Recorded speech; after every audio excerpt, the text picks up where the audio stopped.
Merci Monsieur le Président. Il y a maintenant plus de 3 semaines, Israël a délibérément rompu le cessez-le-feu en bombardant massivement la bande de Gaza. Depuis, ce sont des milliers de Gazaouis qui ont été tués, dont une majorité de femmes et d'enfants, et plusieurs centaines de blessés.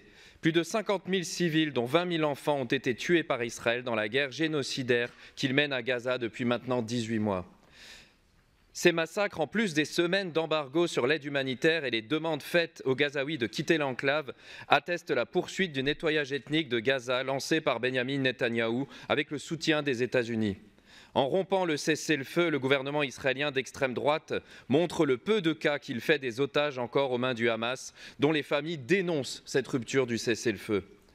Face à cette négation constante du droit international et du droit humanitaire par le gouvernement israélien, il est de notre devoir, depuis cette institution chargée de défendre et protéger les droits humains et le droit humanitaire, d'exiger de nos États respectifs qu'ils agissent fermement.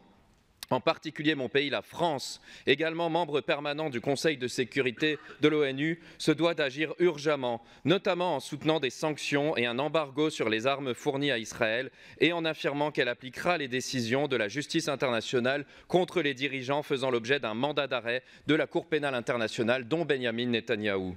Pourtant, il y a quelques jours, en dépit du fait que la France soit légalement tenue de coopérer pleinement aux enquêtes et aux poursuites de la Cour pénale internationale, Netanyahou aurait été autorisé à survoler l'espace aérien français, alors même que cet avion a été forcé à 400 km de détour afin d'éviter le survol des Pays-Bas, de l'Islande et de l'Irlande, qui menaçaient, eux, de respecter leurs engagements internationaux en arrêtant le fugitif. Le droit international et la justice internationale doivent s'appliquer partout, au Proche-Orient comme en Ukraine ou en République démocratique du Congo et ailleurs. Mais hier, enfin, le président français Emmanuel Macron a déclaré que la France s'apprêterait à reconnaître enfin l'État de Palestine, vraisemblablement d'ici au mois de juin.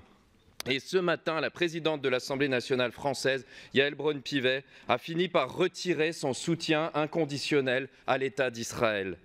En France, la pression exercée depuis 18 mois par mon mouvement politique, la France Insoumise, mais également par des centaines d'associations et collectifs, par des ONG, par une partie importante de la société et notamment des étudiants dont je salue la mobilisation, en particulier ici même à Strasbourg. Cette pression est en train de payer. Nous ne lâcherons rien, c'est au nom de l'humanité universelle que nous luttons pour la fin du génocide à Gaza, pour la libération des prisonniers et des otages, pour la fin de la colonisation et pour la paix entre les peuples. Je vous remercie.